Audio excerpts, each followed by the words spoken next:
હા મમ્મી, તમાર જમાઈ? હા, આ રે તમાર જમાઈ. લો માર મમ્મીનો ફોન છે. હલો. હા હો, બસ મજામાં હો. હા, તમારે નીલમની તો શું વાત કરું એ આવી ને પછી તો મારી જિંદગી આખી હાવ બદલાઈ ગઈ. હું કેટલો ભાગ્યશાળી હવે. ઘરનું કામ એટલું કરે છે અને થાકી જાય કામ કરી. કેટલી વાર મારે 10 વાગે ટિફિન લઈને જવાનું હોય ને તો ટિફિન લીધા વગર વહી જવું પડે. છૂટી હોય બોલો, કામ જ એટલું એમ ઘર.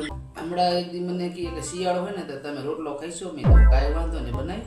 ત્યારે રોટલો બનાવતા ગેસ ચાલુ, રોટલો હાથમાં અને કોઈ તો હોઈ ગઈ બોલો. આ કામ જ એટલું થાકી જાય. હું તો કહું તમારા દીકરાની બહુ રહીને એ નીલમ જેવી જ આવે ઘરમાં. તમારા ઘરમાં એવું તમારા ઘરમાં થઈ જાય.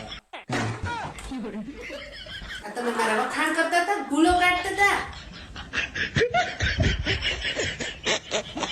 હેલા હા બોલ. કાલ તમે મને માર મમ્મીને ઘરે લઈ જશો?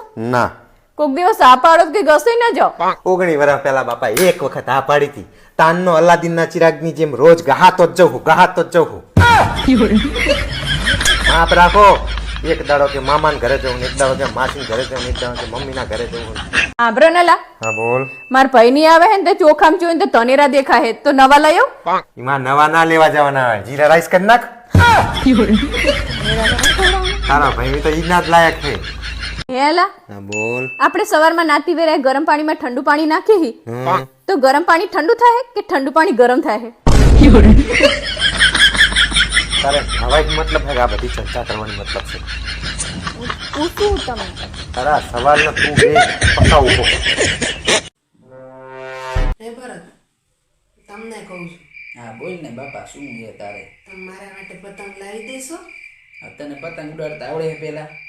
મેં તમારા આટલા પૈસા ઉડાડી નાખ્યા તો પતંગ ઉડાડતા નહીં આવડે મને? પતંગ તો મારા ડાબા હાથનો ખેલ છે. હે ભરત, તમને કહું છું, આ બોલ ને બાપા, શું છે? હું શું બુદ્ધિ વગરની છું? જાડી છું? પાડા જેવી છું? મગજ વગરની છું? ખબર તો છે ને તને બધી હોય, પણ તારે મારા મોઢે જ બોલાવવું હોય.